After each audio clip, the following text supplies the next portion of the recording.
আমাদের বরিশাল অঞ্চলে কাঁচা কাঁঠালের এঁচড় কিভাবে রান্না করা হয় আজকে আপনাদেরকে ভিডিওতে সেটাই দেখাবো। তো নমস্কার বন্ধুরা, সিম্পল লাইফের নতুন ভিডিওতে সবাইকে স্বাগতম। এঁচড়ের এর আগে আমি আরেকটা রেসিপি শেয়ার করেছিলাম মাংসের স্বাদে এঁচড়, আর আজকে রান্না করে দেখাবো পেঁয়াজ ছাড়া কিভাবে বরিশালের মানুষ এঁচড় রান্না করে। দেখতেই তো পেলে আমি এঁচড়গুলোকে কেটে নুন হলুদ দিয়ে সিদ্ধ বসিয়ে দিয়েছি। আর এখানে মশলা হিসেবে নিয়েছি ধনের গুঁড়ো, জিরের গুঁড়ো, আদা বাটা, লঙ্কা বাটা আর হলুদ গুঁড়ো, আর দিয়ে দেবো আমি পরে কিছুটা কাঁচামরিচ। এভাবে আমি মশলাগুলোকে জল দিয়ে ভালোভাবে মিশিয়ে কিছুক্ষণের জন্য রেখে দেব। আর নিয়েছি ছোট ছোট করে আলু কেটে, আর কয়েকটা চিংড়ি মাছও নিয়েছি। এঁচড়টা যেন খুব বেশি সিদ্ধ না হয়ে যায় সেদিকে খেয়াল রাখতে হবে। তো ওই পর্যায়ে আমি এঁচড়টাকে নামিয়ে নিয়েছি আর দিয়ে দিয়েছি গরম তেলের মধ্যে গোটা জিরে, তেজপাতা, দারচিনি, এলাচ।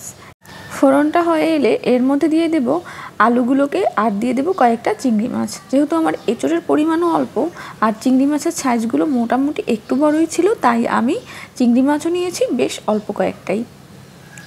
তো আলু চিংড়ি মাছগুলোকে একটু ভালোভাবে ভেজে নিচ্ছি।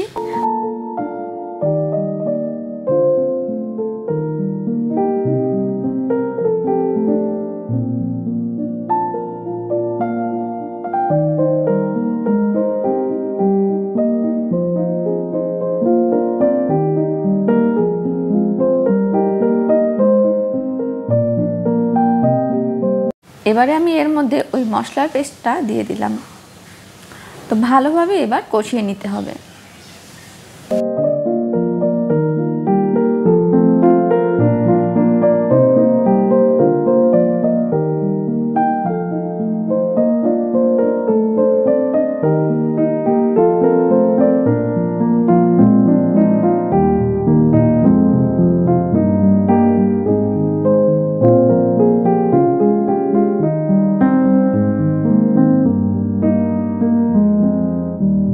একটুখানি লবণ দিয়ে ভালোভাবে যখন কষিয়ে নিয়েছি তখন এর মধ্যে কাঁঠালগুলোকে আমি দিয়ে দিয়েছি।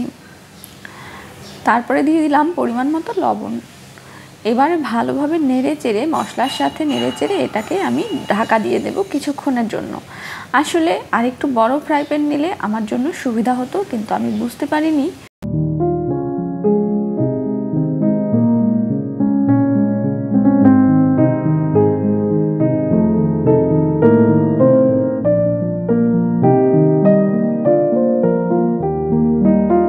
ঢাকনা সরিয়ে কিছুক্ষণ উল্টে পাল্টে দেওয়ার পরে এর মধ্যে দিয়ে দিলাম গরম মশলা।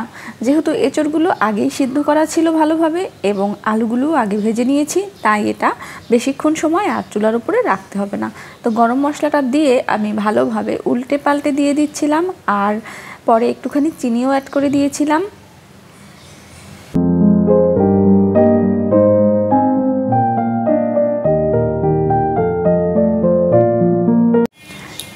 শেষে আমি খুন্তি দিয়ে এভাবে করে আলু এবং এঁচড়গুলোকে একটু ভেঙে ভেঙে দিয়েছি, যাতে এটা একটু আঠালো হয় এবং দেখতেও সুন্দর লাগে। তো দেখো বন্ধুরা, আমার এঁচড়টা মনে হচ্ছে যে হয়ে গিয়েছে। এবার আমি এঁচড়টাকে নামিয়ে নেব।